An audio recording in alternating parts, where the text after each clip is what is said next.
So how much, I mean, where we were, how much we did? We were on this question, right? Fourth question. And in this, we are supposed to calculate activity-based cost. Remember, we were we were doing these 2 points. Second ना? तक हो गया था ma'am. हाँ जी, 2 points हो गए थे ना. So third okay. Point setup cost पे थे हम. सेटअप कॉस्ट है आपका 17,400. ओके. और सेटअप कॉस्ट का कॉस्ट ड्राइवर हमने क्या डिस्कस किया था? Total number of setups. Fourth है टोटल आपका नंबर ऑफ सेटअप. हाँ, total number of setups. Fourth है आपका administration overheads for spare parts. अभी लिखा हुआ है देखो स्पेयर पार्ट्स. तो आप ये पहले एक्सपेंसेस का नाम लिखेंगे administration overheads for spare parts. फिर उसके नेक्स्ट कॉलम में आप कॉस्ट ड्राइवर लिखेंगे उसका. तो मुझे बताओ कि इसका ड्राइवर क्या है? Total number of spare total number of parts. Spare parts. Very good. ये लास्ट कॉलम दिया हुआ है नीचे टेबल में. Total number of spare parts. Next है लास्ट है आपका मटेरियल हैंडलिंग कॉस्ट. तो आपका मटेरियल हैंडलिंग कॉस्ट पहले आप लिखेंगे मटेरियल हैंडलिंग कॉस्ट और उसका कॉस्ट ड्राइवर क्या होगा? नीचे टेबल में देखो मिल जाएगा नीचे टेबल में. Ma'am yes. Total number of total number materials of handled. Yes, total number of material times handling. the material was handled. मतलब जितनी बार मटेरियल हैंडल किया गया उतनी बार आपका खर्चा उतना पर यूनिट. देखो आपका अलग अलग है. पी का इतना है, क्यू का 30, आर का 9, क्यू एस का 36. ठीक है. वैसे मुझे तो टोटल निकालना है तो सबको प्लस कर देंगे सिंपल. ठीक है ना. चलो अभी एड ऑन करते हैं. मतलब सॉरी डिवाइड करना पड़ेगा कैलकुलेशंस में. सबसे पहले है आपका मशीन ओरिएंटेड एक्टिविटी का खर्चा. That is 1,49,700. It would be divided by. अभी रुक जाओ. तो अब आपने क्या लिखा है इसका cost driver? Total machine hours. अब ये टोटल मशीन आवर्स कैसे निकालना है? ये देखो एक वर्किंग नोट बना हुआ है. मुझे बनाने की नीड नहीं पड़ेगी, बहुत अच्छे से बना हुआ है यहाँ पर. वैसे मैं आपको अपनी कैलकुलेशन बता रही थी. कैसे? अगर 1 यूनिट पे 0.50 आवर्स लगते हैं तो 1000 पे कितना? मैं तो आपको वैसे बता रही थी आपका लॉजिक क्लियर करने के लिए. इसने सीधा क्रॉस मल्टीप्लाई किया. ये देखो 4 कॉलम्स बनाए हैं. प्रोडक्ट PQRS मशीन आवर्स पर यूनिट 0.5 पी का, क्यू का 0.5, आर का 2 आवर्स, एस का 3 आवर्स. और कितना क्वांटिटी प्रोड्यूस करा जा रहा है? पी 1000, क्यू 10,000, 1200 आर का, 14,000 एस का. क्रॉस मल्टीप्लाई करेंगे मतलब नंबर ऑफ आवर्स पर यूनिट के कॉलम को क्वांटिटी से मल्टीप्लाई जब आप करते हो तो आपको मिलेगा टोटल मशीन आवर्स. मतलब column number B into column number C को मल्टीप्लाई करोगे तो मिलेगा कॉलम नंबर डी. उससे भी मेरा काम नहीं चलेगा, मुझे चाहिए टोटल. तो चारों को जब तक हम प्लस नहीं करेंगे तब तक मेरा काम फिनिश नहीं होगा. आया समझ में कैसे कैलकुलेट करना है? मैंने तो आपको लॉजिक बताया कि मल्टीप्लाई क्यों करना है. इसने टेब्यूलर फॉर्म में दिखा दिया. Ma'am working. हाँ, ये बनाना पड़ेगा. इस पे मार्क्स होती हैं. ये वर्किंग नोट बनाना पड़ेगा. अभी हमने जो स्टेटमेंट बनाया ना CDR का, उसके नीचे आ जाओ. लिखो working note number 1 computation of machine hours. Computation of machine hours लिखा. ये 4 कॉलम्स बनाओ. प्रोडक्ट्स, मशीन आवर्स पर unit, quantity and total machine hours. Products में लिखो PQRS. अभी आप लाइंस बाद में ड्रॉ कर लीजिएगा, पहले कॉलम्स को फिल कर दो. PQRS प्रोडक्ट में लिखो. मशीन आवर्स पर यूनिट बताइए. पर यूनिट क्वेश्चन में देखेंगे. पर यूनिट हम क्वेश्चन में देखेंगे. मुझे यहाँ पर देखकर बताइए एक यूनिट को बनाने के लिए P का कितने घंटे लग रहे हैं? 0.50. Very good. Q का कितना टाइम लग रहा है? 0.50. और R का 2 2. 2 आवर्स. एंड S का 3. 3 hours. 3 आवर्स. अब आपने नेक्स्ट कॉलम बनाया नंबर ऑफ यूनिट्स मतलब क्वांटिटी. नंबर ऑफ यूनिट्स मतलब क्वांटिटी. तो आप मुझे बताइए P के कितने यूनिट्स बना रहे हैं यहाँ? 1000. Very good. ये देखो फर्स्ट कॉलम और सॉरी सेकंड कॉलम यहाँ पे क्वेश्चन में. Q के कितने यूनिट्स बना रहे हैं? 10,000. लाइकवाइज R के कितने बना रहे हैं? 12,200 1200 मतलब 1200 और एस के कितने बना रहे हैं 14,000। तो अब आप क्या करोगे ये कॉलम नंबर बी और कॉलम नंबर सी को क्रॉस मल्टीप्लाई मतलब मल्टीप्लाई करोगे तो आपको आंसर मिल जाएगा। मतलब 1000 इंटू 50 0.50 50 नहीं सॉरी 0.50 तो आपका आंसर आएगा 500। 10,000 इंटू 0.50 5,000 5,000। 1200 इंटू 2.00 2400 आएगा ना। 2,400 हाँ और 14,000 इंटू 3 42,000 42,000 बराबर है क्या। यस मैम हाँ 42,000 42 आएगा। ठीक है ना। चलो यहाँ तक हम पहुंच गए। अब मुझे मिल गई ये चारों के मशीन आवर्स चारों के मशीन आवर्स पर जब तक हम टोटल नहीं करेंगे तब तक हमको फाइनल आंसर नहीं मिलेगा कॉस्ट ड्राइवर नहीं मिलेगा। तो सबका टोटल कीजिए वर्टिकल टोटल लास्ट कॉलम का जैसे यहाँ पर वर्किंग नोट नंबर 49,900 टोटल। हाँ यहाँ पर किया हुआ है देखो बराबर से देखो ये वर्किंग नोट को नीचे उन्होंने टोटल की है 49,900 है आपका कॉस्ट ड्राइवर। मतलब आपको ये देखो यहाँ पर कैलकुलेशन ऊपर आ जाओ कैलकुलेशन वाले थर्ड कॉलम में 1,49,700 को किससे डिवाइड करेंगे 49,900 से जो अभी कैलकुलेट किया। 9,900 यस और 149,700 कहाँ से आएगा वो क्वेश्चन में दिया हुआ है ये रहा।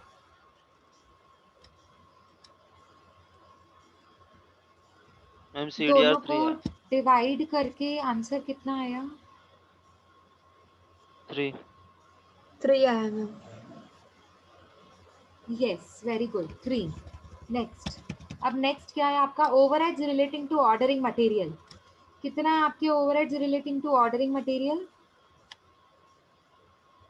7,680 कैलकुलेशन हाँ कैलकुलेशन की कॉलम में लिखेंगे 7,680 रुपीज डिवाइडेड बाय इसका इसका कॉस्ट ड्राइवर कितना था मतलब कौन सा था number of Number of material number of total number of materials ordered very good total number of material order. तो कित मतलब आपको सबका टोटल करना पड़ेगा ना ये इसके लिए वर्किंग नोट बनाने की जरूरत नहीं है।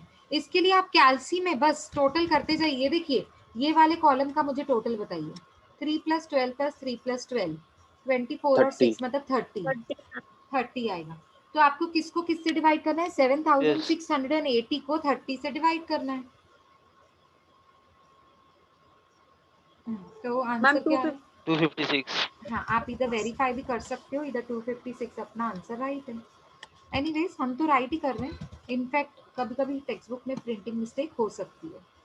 आगे चलो सेटअप कॉस्ट कितना है 17,400 17,400 को किससे डिवाइड करेंगे total number of setup cost total number of setup. तो टोटल नंबर ऑफ सेटअप मतलब ये वाला कॉलम नीचे वाली टेबल में सेकंड कॉलम देखिए सबको प्लस टोटल मतलब सबको 50 प्लस करेंगे। फिर से बोलो कितना 50 है 50 हाँ 50 50 ओके 50। तो 17,400 डिवाइड बाय 50 तो आपका कितना आएगा 348 आप वेरीफाई भी 348 कर सकते हो स्क्रीन पे देखो 348 दिखेगा। ठीक है चलो आगे बढ़ते हैं। नेक्स्ट है आपका administration overheads for spare parts 34,380 34,380 को हम डिवाइड करेंगे total number of spare parts से। तो total number of spare parts आपको ये कॉलम में से मिलेगा 6 + 15 + 3 + 12 मैम 36 वेरी गुड। 36 मतलब आप 34,380 को 36 से डिवाइड करोगे 955 955 वेरी गुड। लास्ट हमारा लास्ट है मटेरियल हैंडलिंग कॉस्ट 30,294 को डिवाइड करेंगे total number of material total number of times the material was handled मतलब 6 + 30 + 9 + 36 81 81 81 मैम 81 मतलब 30,294 को डिवाइड करेंगे 81 से तो आपका आंसर कितना आना चाहिए? 374. 374. 374. 374, correct. You can check from the amounts that are visible on the screen. Yes, ma'am. Is it now clear everybody? देखो ABC analysis बहुत easy chapter है. Nothing is difficult.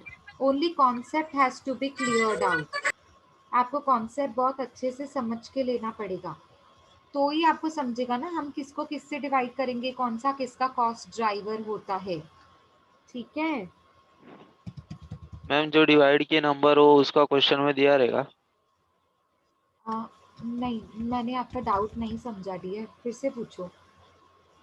मैम जो हम लोग ने 30 डिवाइड बाय 30 किया, 50 किया डिवाइड बाय, वो क्वेश्चन में दिया रहेगा. हाँ तो दिया ही तो है. ये क्या है, आपको ना टोटल नंबर ऑफ सेटअप निकालना था ना, 3 + 18 + 5 + 24. तो ये टोटल ही तो यस मैम, निकाला. यही हाँ दिया. ये तो दिया ही रहेगा ना. ये कैसे नहीं दिया रहेगा? ये जब तक नहीं दिया रहेगा तो आप फाइंड आउट कैसे करोगे? ये क्वेश्चन यस मार्क नहीं हो सकता. हाँ एक केस में क्वेश्चन मार्क हो सकता है. अब मैं आपको ना एग्जाम्पल देती हूँ. देखो मेरा कॉस्ट ड्राइवर है number of material ordered.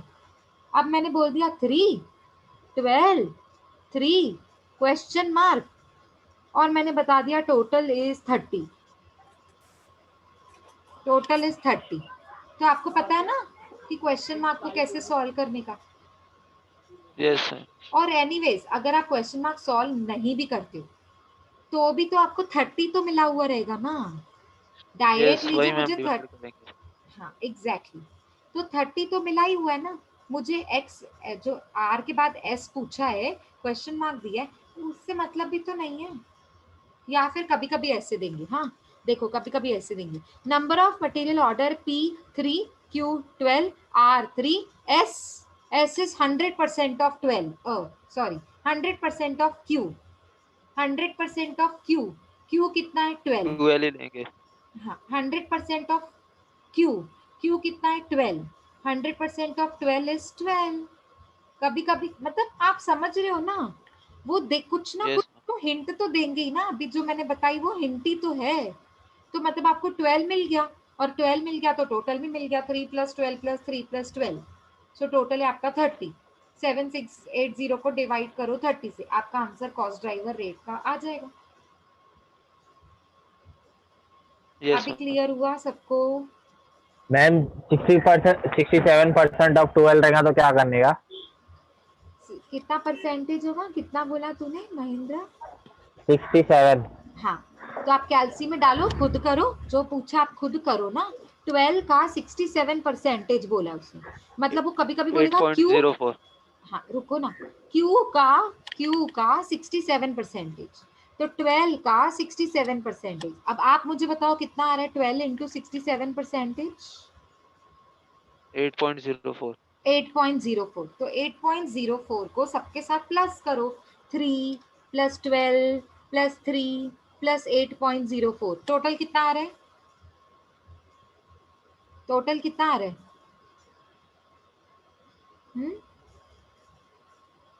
Come on fast. Total कितना आ रहा है? 22.08. 22.08. पक्का 22.08 आ रहा है? पक्का?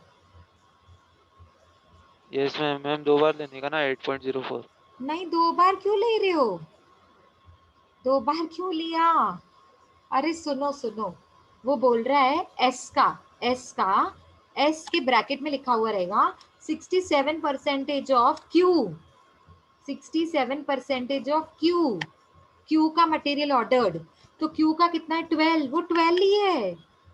12 का 67% 8.04 होता है. वो एस का आंसर है 8.04. राजन वो एस का आंसर है 0.84 8.04. यस मैम, मतलब एक ही जगह लेने का 8.04. हाँ एस का. क्यू का तो 12 ही लेंगे ना, जो दिया हुआ है उसको क्यों चेंज कर रहे हो आप? देखो जब हम यस प्लस मैम.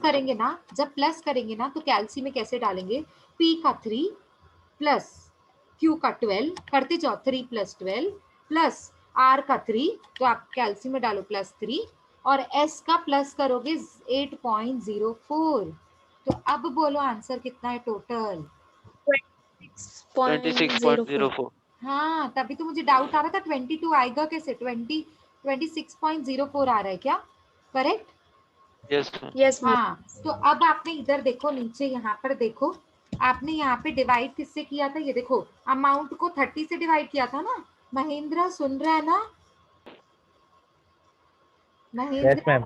हाँ, अभी आपने डाउट पूछा ना 8.04 होगा मतलब 67% होगा तो क्या होगा, तो हमारा टोटल कितना आया 8.04 के साथ प्लस करके सबको हमारा टोटल आया 26.04 6.04। हाँ, 26.04 से डिवाइड करेंगे इंस्टेड ऑफ 30। 7680 डिवाइड बाय 26.40, तो आंसर क्या आएगा, बोलो मैम। चलो, बोलो बोलो। 04 को वो नहीं कर सकते, राउंड फिगर हटा नहीं सकते क्या? देखो पॉइंट मैं आपको पॉइंट ना, 04। देखो मेरी बात सुनो, अमाउंट में से पॉइंट हटाने का कोई प्रॉब्लम नहीं होता है। अमाउंट का कॉलम होता है ना, अमाउंट का, वो चलता है, हटा दिया तो। पर जब भी हम पर यूनिट की बात करते हैं ना, पर यूनिट, पर केजी, या फिर नंबर्स, अब ये नंबर ऑफ मटेरियल ऑर्डर्ड है ना, ये नंबर ऑफ मटेरियल्स हैंडल्ड है ना, ये नंबर ऑफ सेटअप्स हैं, ये नंबर ऑफ स्पेयर पार्ट्स हैं। तो जब भी हम पर यूनिट या किसी नंबर की बात करते हैं ना, उसमें से अभी देखो मैं बोलूँ मेरा एक प्रोडक्ट बिकता है 5.52 पैसा, 5.52 रुपीज, तो मेरे लिए तो 5.52 भी इम्पोर्टेंट है, 2 भी इम्पोर्टेंट है मेरे लिए तो, क्योंकि एक एक प्रोडक्ट पे मुझे 0.52 छोड़ दूंगी अगर मैं ये सोच के कि पॉइंट छोड़ दूं, खाली 5 रुपए लूं, तो 0.52 एक एक प्रोडक्ट पे तो लाखों का नुकसान हो जाएगा, लाखों प्रोडक्ट पे। बात समझ में नहीं आ रही है? मैम, 52 चलो ठीक है। अगर 50 लेते तो 5.50 लिए तो नहीं, वो भी इम्पोर्टेंट होता है, मैं बोल रही हूँ जब भी हम पर यूनिट की बात करते हैं ना, डिवाइड में जो नीचे होता है ना, तो उसमें से नहीं हटा सकते पॉइंट को। 0.04 है ना, तो 0.04 रहने दीजिए, मेरे बोलने का मतलब ये है। हाँ, यहीं पे ही ऊपर न्यूमरेटर में जो अमाउंट है ना, अगर वो ऐसा है 7680.80, तो हटा दो, चलेगा 0.8 को, चलेगा। लेकिन नीचे डिनोमिनेटर में ना कभी भी पर यूनिट, पर रेट, जो रेट होते हैं और जो नंबर ऑफ टाइम्स होते हैं, उनको नहीं हटाने का, उनको पॉइंट में रहने देने का। आप देखो ना सीडीआर, जब भी हम सीडीआर कैलकुलेट करते हैं तो पॉइंट आता है ना 8.46, 12,812.50, 1136.02, तो मैंने बोला 02 को हटा दो, कभी बोला है मैंने इसे? रेट का कॉलम है ना, रेट का कॉलम या डिनोमिनेटर में जिससे हम डिवाइड करते हैं ना एबीसी एनालिसिस में, उसको पॉइंट में रहने देते हैं, उसकी वजह से ही आपको परफेक्ट आंसर मिलेगा। तो 7680 डिवाइड बाय आपका अजम्पशन जो हमने लिया था एग्जाम्पल, उसके हिसाब से 26.40, तो आप देखो आंसर कितना आ रहा है, आंसर 04 चेक करो। हाँ, मतलब 26.04। 294.93 हाँ, तो वो परफेक्ट आंसर आएगा आपका। आया समझ में, सबको क्लियर है? यस यस मैम हम्म, अभी तो खैर 30 है, वो तो आप मुझसे पूछ रहे थे कि अगर अगर ऐसा हुआ तो मैं एग्जांपल दे रही थी आपको, ठीक है। So we are done with the practical questions, ठीक है। ये 4 क्वेश्चंस हमने यहाँ से किए, और मैंने अनसॉल्व्ड क्वेश्चंस में से आपको, रुको एक मिनट, ये अनसॉल्व्ड में मैंने आपको सम नंबर 1 करवाया था और 2 होमवर्क दिया था, कुछ ऐसे ही था ना, कि 2 करवाया था और 1 होमवर्क दिया था। अनसॉल्व्ड में कौन सा हमने सॉल्व किया था? Ma'am. PDF 11th page homework दिया था, कौन सा था ये नहीं मालूम। हाँ, तो पीडीएफ 11th में होमवर्क दिया था, तो सम नंबर 1 होमवर्क दिया था ना, सम नंबर 1 ये किया है आपने सॉल्व, सम यस नंबर 2 हमने किया था सॉल्व क्लास में, ये अनसॉल्व्ड सम हमने किया था क्लास में, और एक सम मतलब मैंने करवाया, एक सम आपको होमवर्क दिया है, तो वो होमवर्क सॉल्व किया है? यस ओके, तो अभी हमारे ये 4 और जो 2 सम्स अनसॉल्व्ड के थे, टोटल 6 सम्स हो गए। Which is more than enough. ABC analysis ऐसे ही होता है, सारे समझ ऐसे ही होते हैं। अभी जो मुझे आपको एक्सप्लेन करना है ना वो ये है, देखो ये ना अच्छा है काफ़ी, मतलब आपको काम आ सकता है इसका, थियोरी पॉइंट्स इसकी अच्छी हैं।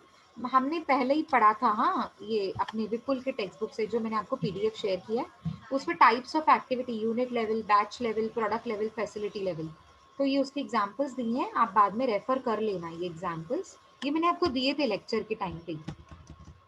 अभी जो मुझे आपको बताना है ना, लास्ट पॉइंट जो हमने नहीं की है, मतलब जो हमारे वो वाले पीडीएफ में नहीं है, तो आपको चाहिए था तो आपका इसका, आप है ना इसका स्नैपशॉट निकाल लो। Uses of activity based costing निकालो, पहले इसका निकाल लो आप, ये पेज का स्नैपशॉट निकाल लो। Uses of activity based costing, मतलब एक्टिविटी बेस्ड कॉस्टिंग कहाँ कहाँ यूज हो सकते हैं, कब यूज होता है ये, ठीक है। अब इसका भी निकाल लो, ये कंटिन्यूएशन में है, टोटल 7 पॉइंट्स है, तो ये आपके काम की है, ठीक है। तो ये भी आप स्नैपशॉट रेफर करना इस चैप्टर के साथ, आप अपने मोबाइल में सेव रखिए इसको, ठीक है। The areas in which activity based information is use for decision making, ऐसी कौन सी एरियाज है जहाँ पे मुझे ABC analysis, ABC method use आता है। पहले तो कॉस्ट निकालने में, अभी अभी तो सीखा हमने, कॉस्ट निकाला ना, एक एक प्रोडक्ट का रेट निकाला, रेट, कॉस्ट ड्राइवर का यस रेट निकाला, तो पहली तो मुझे कॉस्ट निकालने में हेल्पफुल होता है ये, very helpful. ABC is design to track the cost of the activity, एक एक एक्टिविटी की कितना कितना कॉस्ट है, कितना खर्चा है, so that we can use it, so that we can use it to see if the activity cost are in line with the industry standards. मतलब जितना मेरा खर्चा है उतना ही इंडस्ट्री में खर्चा हो रहा है ना, ऐसे नहीं कि इंडस्ट्री स्टैंडर्ड से मेरा खर्चा मैच ही नहीं कर रहा है, और अगर इंडस्ट्री स्टैंडर्ड से मेरा खर्चा मैच नहीं करेगा मतलब प्रोडक्ट कॉस्टली, प्रोडक्ट कॉस्टली मतलब कोई खरीदने के लिए रेडी ही नहीं होगा, ठीक है। तो इससे मुझे फीडबैक मिलता है कि मैं जो, मेरा जो कॉस्ट है वो स्टैंडर्ड लाइन में चल रहा है कि नहीं चल रहा है।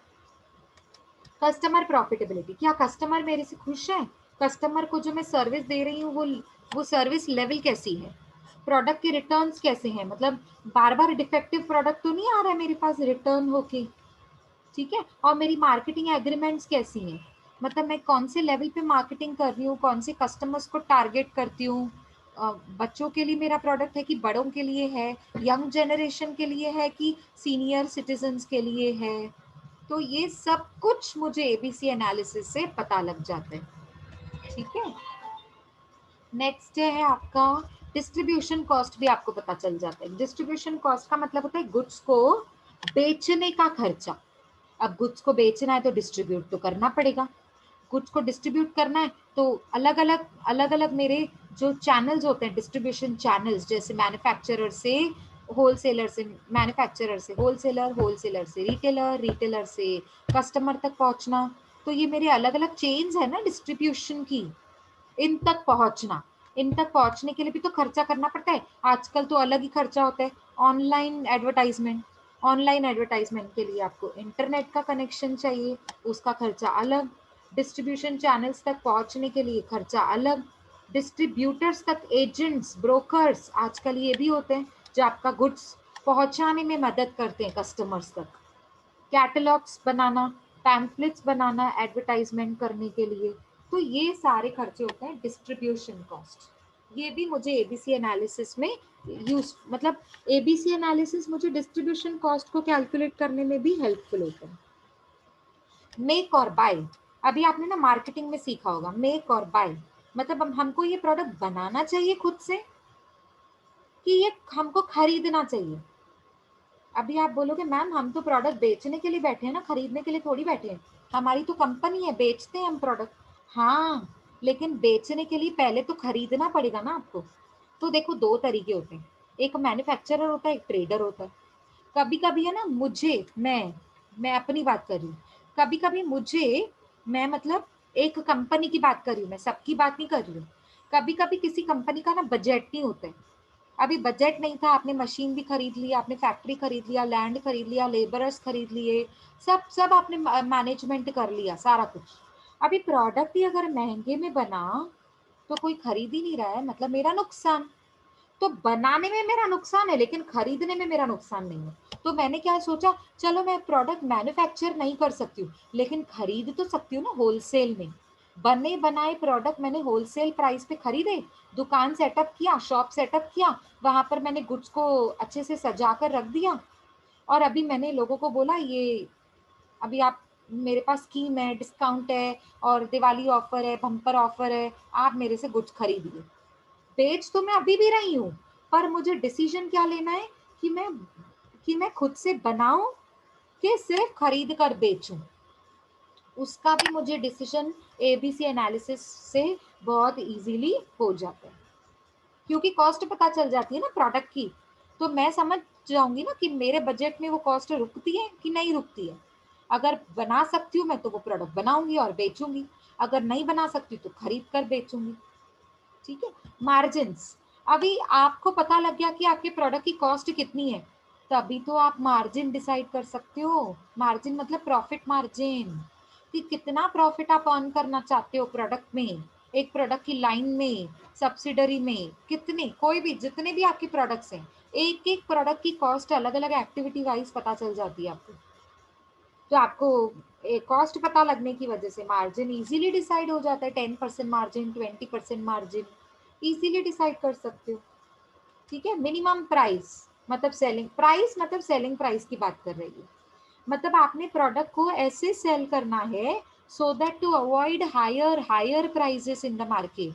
क्योंकि अगर आप जितना अपना कॉस्ट मिनिमम रखेंगे तो आपकी सेलिंग प्राइस भी मिनिमम होगी। सेलिंग प्राइस मिनिमम होगी तो लोग ज्यादा से ज्यादा खरीदेंगे आपका प्रोडक्ट। ज्यादा से ज्यादा जब आपका प्रोडक्ट बिकेगा तो ज्यादा से ज्यादा प्रॉफिट्स होंगे, आपके फ्यूचर प्रॉफिट्स। इसीलिए बोला है कि आप प्राइस भी तभी डिसाइड कर सकते हो जब आपका एबीसी एनालिसिस के थ्रू कॉस्ट डिसाइड हो जाते हैं। तो एबीसी एनालिसिस सेलिंग प्राइस को डिसाइड करने में भी हेल्पफुल होता है, यूजफुल होता है। और हम वही तो पढ़ रहे हैं, uses of ABC methods. Next है आपका लास्ट, प्रोडक्शन फैसिलिटी कॉस्ट।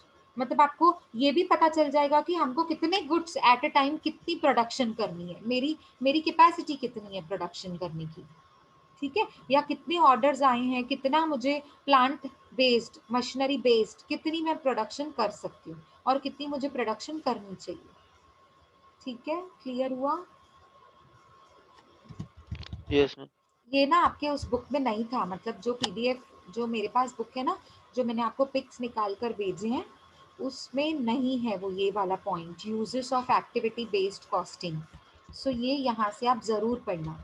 आपको चाहिए तो मैं ये लिंक भी शेयर कर देती हूँ चैट बॉक्स में। इस बुक मतलब वैसे तो ये बुक में बहुत हाई फंडा प्रॉब्लम्स हैं, इतने बड़े बड़े प्रॉब्लम्स आपको नहीं आते हैं, बट स्टिल आपको ये वाला पॉइंट स्नैपशॉट, ये आपने ऑलरेडी पिक निकाला है पर अगर नहीं समझ में आ रहा है उसमें से, तो मैंने अभी चैट बॉक्स में लिंक भेजी है। वो लिंक को आप सेव कर दो कहीं पे अपने मोबाइल में और पेज नंबर भी नोट डाउन कर दो। पीडीएफ का 216 पेज पे ये दिया हुआ है। पीडीएफ पेज नंबर 6 नहीं 215 होगा, ये वाला पेज है। ठीक है, 215। Is it clear everybody? Yes ma'am. और दूसरा ऑप्शन है, आपको यूट्यूब में मेरा चैनल ऑलरेडी आपने सब्सक्राइब किया हुआ है और वहाँ पर आपको ये ऑलरेडी मतलब रिकॉर्डिंग्स मिलती हैं वहाँ पर चैनल पे, चैप्टर वाइज रिकॉर्डिंग। तो जब आप रिकॉर्डिंग सुनेंगे तो वहाँ पर भी आपको अभी यूट्यूब में भी मिलेगा ना ये सेम, मतलब ये वीडियो है ना वो, तो आपको ऑलरेडी वहाँ पर भी ये पेज विजिबल होगा, uses of activity based costing. तो अगर आपको वो लिंक से भी नहीं पढ़ना है, पेज नहीं ढूंढना है, तो still you can go to my YouTube channel, उसमें चैप्टर होगा एक्टिविटी बेस्ड कॉस्टिंग, उसमें आपको ये लिंक मिल जाएगी आज के लेक्चर में। ठीक है, मतलब ये पेज मिल जाएगा।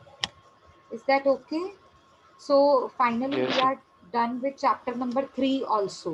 Chapter number 1 था आपका introduction, chapter number 2 था आपका emerging concepts in costing, वो भी theory chapter था, और chapter number 3 था ABC analysis, that is activity based costing। इसमें theory plus practical था, वो हमने दोनों cover कर लिया। So our chapter is over. Is it clear? Any doubts? आप प्रैक्टिस कीजिए। वैसे अभी तो डाउट्स होंगे नहीं आपको, अभी अभी हमने सॉल्व किया है, कुछ डाउट्स होंगे भी, आप प्रैक्टिस करिए, फिर हम नेक्स्ट लेक्चर्स में मिलते हैं और तब डाउट्स होंगे भी तो क्लियर हो जाएंगे आपके। Is that okay? Okay ma'am. या shall I wind up now? Yes, ma'am. Okay. So see you in the next lecture. Take care, everybody. Please keep revising. Bye, everyone. Bye, ma'am. Thank you ma'am. Yeah, bye, bye. Bye. Most welcome, dear. Bye.